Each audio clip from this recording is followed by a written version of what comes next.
आप सबको जय मसीह की बाइबल स्टोरी चैनल पर आप सबका स्वागत है। आज मैं आपको सृष्टि की उत्पत्ति के बारे में बताने वाला हूं, जो आपको उत्पत्ति की पुस्तक उसके एक अध्याय में देखने को मिलेगा। बाइबल हमें बताती है, आदि में परमेश्वर ने आकाश और पृथ्वी की सृष्टि की।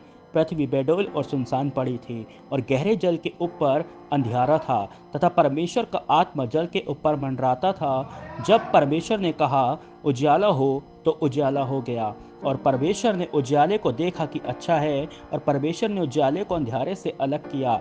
और परमेश्वर ने उजियाले को दिन और अंधियारे को रात कहा, तथा सांझ हुई, फिर भोर हुआ। इस प्रकार पहला दिन हो गया। फिर परमेश्वर ने कहा, जल के बीच एक ऐसा अंतर हो कि जल दो भाग हो जाए। तब परमेश्वर ने एक अंतर बनाकर उसके नीचे के जल को और उसके ऊपर के जल को अलग अलग किया, और वैसा ही हो गया। और परमेश्वर ने उस अंतर को आकाश कहा, तथा सांझ हुई, फिर भोर हुआ। इस प्रकार दूसरा दिन हो गया। फिर परमेश्वर ने कहा, आकाश के नीचे का जल एक स्थान में इकट्ठा हो जाए और सूखी भूमि दिखाई दे, और वैसा ही हो गया। परमेश्वर ने सूखी भूमि को पृथ्वी कहा, तथा जो जल इकट्ठा हुआ उसको उसने समुंदर कहा। और परमेश्वर ने देखा कि अच्छा है। फिर परमेश्वर ने कहा, पृथ्वी से हरी घास तथा बीज वाले छोटे छोटे पेड़ और फलदायी वृक्ष भी, जिनके बीज उन्हीं में एक एक की जाति के अनुसार है, पृथ्वी पर उगे। और वैसा ही हो गया। इस प्रकार पृथ्वी से हरी घास और छोटे छोटे पेड़, जिनमें अपनी अपनी जाति के अनुसार बीज होता है, और फलदायी वृक्ष जिनके बीज एक एक की जाति के अनुसार उन्हीं में होते हैं, उगे। और परमेश्वर ने देखा कि अच्छा है, तथा सांझ हुई, फिर भोर हुआ। इस प्रकार तीसरा दिन हो गया। फिर परमेश्वर ने कहा, दिन को रात से अलग करने के लिए आकाश के अंतर में ज्योतियां हों, और वह चिन्हों और नियत समों और दिनों और वर्षों के कारण हों। और वह ज्योतियों आकाश के अंतर में पृथ्वी पर प्रकाश देने वाली भी ठहरें, और वैसा ही हो गया। तब परमेश्वर ने दो बड़ी ज्योतियां बनाई। उनमें से बड़ी ज्योति को दिन पर प्रभुत्ता करने के लिए और छोटी ज्योति को रात पर प्रभुत्ता करने के लिए बनाया, और तारागण को भी बनाया। परमेश्वर ने उनको आकाश के अंतर में इसलिए रखा कि वे पृथ्वी पर प्रकाश दें, तथा दिन और रात पर प्रभुत्ता करें, और उजियाले को अंधियारे से अलग करें। और परमेश्वर ने देखा कि अच्छा है, तथा सांझ हुई, भोर हुआ। इस प्रकार चौथा दिन हो गया।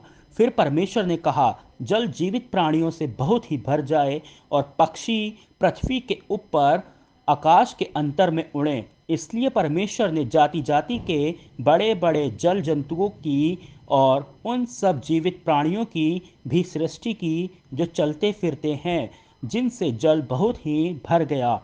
और एक एक जाति के उड़ने वाले पक्षियों की भी सृष्टि की।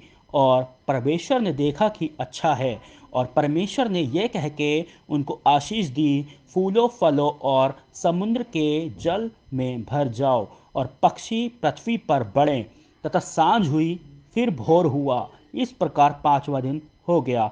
फिर परमेश्वर ने कहा, पृथ्वी से एक एक जाति के जीवित प्राणी, अर्थात घरेलू पशु और रेंगने वाले जंतु, और पृथ्वी के वन पशु जाति जाति के अनुसार उत्पन्न हो।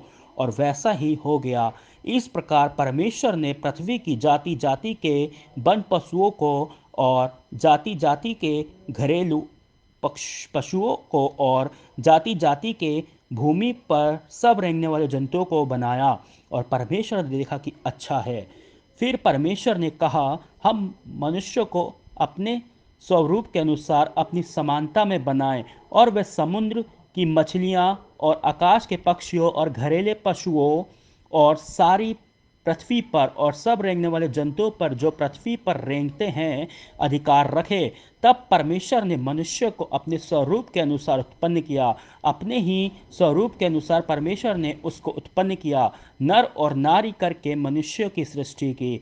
और परमेश्वर ने उनको आशीष दी और उनसे कहा, फूलों फलों और पृथ्वी में भर जाओ, और उसको अपने वश में कर लो, और समुद्र की मछलियां तथा आकाश के पक्षी और पृथ्वी पर रेंगने वाले सब जंतुओं पर अधिकार रखो। फिर परमेश्वर ने कहा, सुनो, जितने बीज वाले छोटे छोटे पेड़ सारी पृथ्वी के ऊपर हैं और जितने वृक्षों में बीज वाले फल होते हैं वह सब मैंने तुमको दिए हैं, वह तुम्हारे भोजन के लिए हैं। और जितने पृथ्वी के पशु और आकाश के पक्षी और पृथ्वी पर रेंगने वाले जंतु हैं, उन जिनमें जीवन का प्राण है, उन सब के खाने के लिए मैंने सब हरे हरे छोटे पेड़ दिए हैं।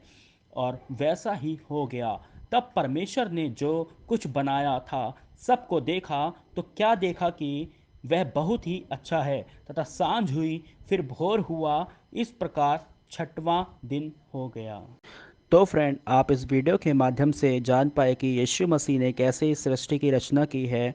इस वीडियो के दूसरे पार्ट्स में हम फिर आपसे मिलेंगे एक नई स्टोरी के साथ।